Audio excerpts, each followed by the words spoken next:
Hello there, today we are going to see how to make this IoT temperature and humidity monitor device with battery voltage monitoring.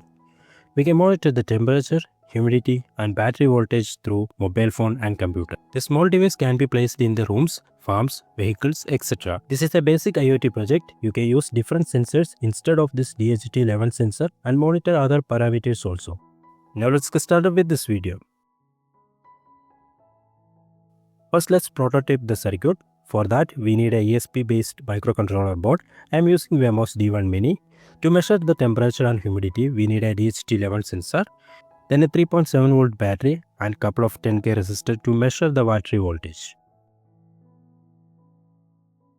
The circuit is pretty simple. Just connect the output of DHT11 sensor to any digital pin of Wemos D1 Mini. I connected to T2, then connect the two 10K resistors across the battery and form a voltage divider. Then connect the middle side to the A0 pin of Wemos. That's it.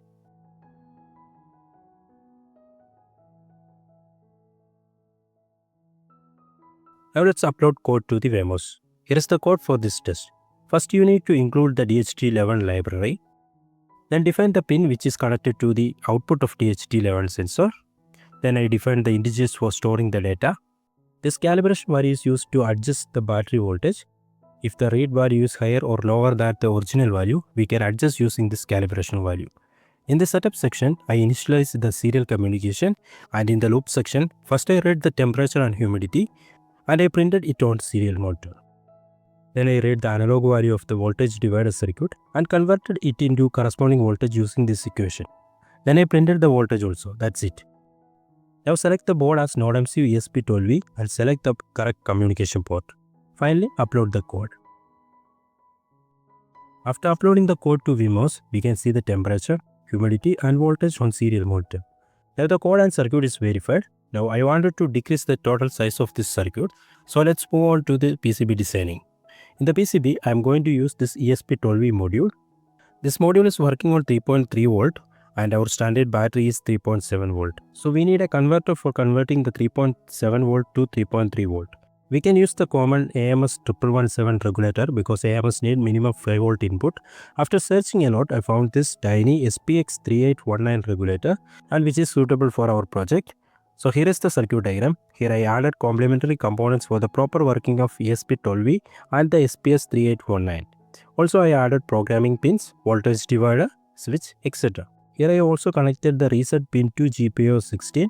That's because we can use the sleep modes if you want that. After finishing the circuit diagram, I converted it into a PCB. Here is the designed PCB. Is EDS perfect for designing PCB?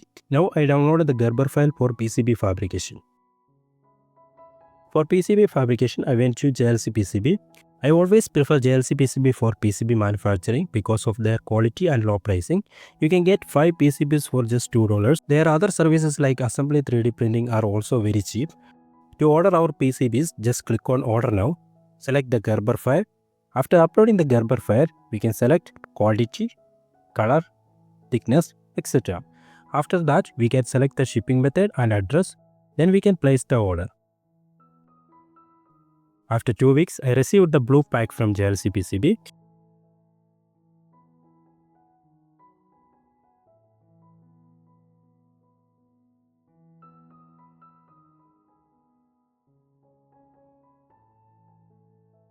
You can see the beautiful PCBs. The PCBs are very good in quality as always.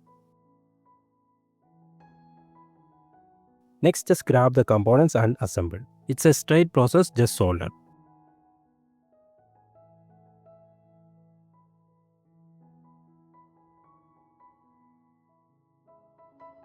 After 30 minutes, our PCB is ready and good to go. Now let's set up the Blynk to display the sensor readings on app and web. For that, go to blynk.io, sign up with your email ID. You will get a page like this. Now click on the new template, name the template as you wish, select hardware as ESP8266 and connection type as Wi-Fi. Then click done. Now click on data streams, then new data stream and select virtual pin. Now name the data stream as temperature because we are going to send temperature data to this data stream. Now select the pin as V0, then data type as integer and unit as Celsius. Now select the minimum and maximum value. Finally click on create. Same way, create 2 more data streams for humidity and voltage. Select any other virtual pins for humidity and voltage. I selected V1 for humidity and V2 for voltage. After creating 3 data streams, click on Save. Now select the dashboard from the menu section. Select the gauge icon. Now drag and drop 3 gauge icons for displaying the 3 different values. Now click on the first gauge and click on settings icon. In the coming window, name the gauge. Here I am naming as temperature and select the data stream as temperature. We can select the color if you want, then click on save. Do the same for other 2 gauges. After completing that, click on home and select add device option. Now name the device and click create.